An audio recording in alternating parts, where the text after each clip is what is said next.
Kalyanshil road पर Pallava junction bridge का काम धीमी गति से चलने के कारण कल्याणशील रोड पर हर रोज भीषण जाम लग जाता है। इन पुलों के काम में तेजी लाने के लिए मनसे विधायक राजू पाटिल, एमएसआरडीसी के सहायक निदेशक मनोज जिंदल ने इस पुल का निरीक्षण किया।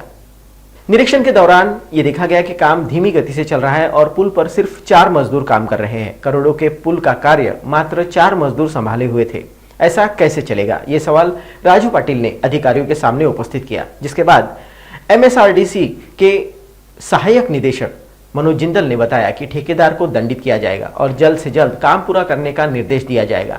अब इस दौरे के बाद ये भी देखना अहम होगा कि इन पुलों का काम जल्दी पूरा हो पाएगा या नहीं। इस दौरान मीडिया से बात करते हुए राजू पाटिल ने कहा कि पत्री और दीवा पुलों के काम में ढिलाई और देरी के कारण इन पुलों का काम रुका हुआ है। इसका असर नागरिकों पर पड़ता है। खरं तर हा कंत्राटदार मी पहिल्यापासून तक्रार करतोय की हा कंत्राटदार कॅपेबल वाटत नाही आहे आणि त्यालाच सातत्याने सगळी कामं दिली गेलीत। मग तो दिव्याचा पूल असेल, पत्री पूल असेल किंवा हा पलावा पूल असेल आणि अनेकदा तक्रारी करूनही त्याच्यावर कारवाई होत नाही। हे बाब पण मी माननीय जिंदल साहेबांच्या निदर्शनास आणून दिलेले। त्यांनी त्याच्यावर कडक कारवाई करायची किंवा त्यांना कडक समज द्यायचे आश्वासन मला दिलेले आहे आणि मला आशा वाटते की यापुढे या कामाचं काम जोराने चालेल। अधिकाऱ्यांवर कारवाई करण्यापेक्षा त्यांना समज देऊन काम कसं जोरात चालेल ते बघायचे। आता इथे नवीन अधिकारी आणि नवीन ठेकेदार आणण्यात काय पॉईंट नाही आहे, परत तो काम तसंच चालू राहणार आहे। त्यामुळे आम्ही त्याच्यातनं की अधिकाऱ्यांना समज देऊन, कंत्राटदाराला समज देऊन हा काम एक सकारात्मकरित्या पुढे कसं जाईल याकडे आम्ही दोघांनी लक्ष द्यायचं ठरवलं। गेल्या अनेक वर्षापासून या पुलाचं काम चालू आहे आणि हा मुद्दा पुन्हा मी आता 2 दिवसापूर्वी माननीय राजसाहेबांसोबत, माननीय मुख्यमंत्री साहेबांसोबत जी मीटिंग झाली त्याच्यात उपस्थित केला होता। तेव्हा तात्काळ माननीय मुख्यमंत्री साहेबांनी याची दखल घेऊन काय अडचणी आहेत त्या विचारलेल्या। तेव्हा आमचे MMRDचे आमचे जॉईंट MD जिंदल साहेब हे पण होते आणि त्यांनी तेव्हा निदर्शनास आणून दिले की आम्हाला रेल्वेचा मेगा ब्लॉक मिळत नाही आहे। त्या क्षणी माननीय मुख्यमंत्री साहेबांनी तिथून DRM साहेबांना फोनही केला।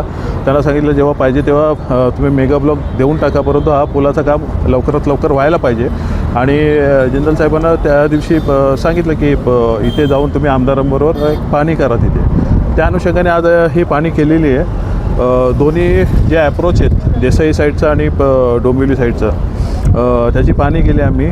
त्या क्षणी काही लँड एक्विजिशनचे काही इश्यू होते ते आम्ही डिस्कस केले, त्यांच्यातनं मार्ग काढला आणि या बाजूला येऊन काही टेक्निकल बाबी आहेत त्या समजून सांगितल्या। सोबत त्यांचे इंजिनियर्स पण आहेत। एकंदरीतच ह्या पुलाच्या कामाला आता स्पीड येईल अशी आशा वाटते।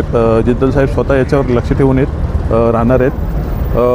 जे गाववाल्यांचा जो इथला मोबदला होता या पुलापुरता जवळजवळ 19 कोटी रिलीज केलेले शासनाने, त्याचा काही लोकांनी मोबदला घेतलेलाही आहे। त्यामुळे लँड ॲक्विजिशन हा या पुलापुरता जो विषय तो भाग राहिला नाही आहे। दुसरी गोष्ट, पलावा पुलाचा जो दुसरा पूल आहे जुना रेल्वे पुलाच्या साईडचा, तो अजून अपूर्ण आहे। तर त्याच्या खालची अनधिकृत बांधकामं वगैरे काढली नाही तर हा पूल लवकर पूर्ण होणार नाही हे त्यांच्या निदर्शनास आणून दिलेलं आहे आणि लवकरच त्याच्यावरही कारवाई केली जाईल असं आश्वासित केलं गेलं आहे।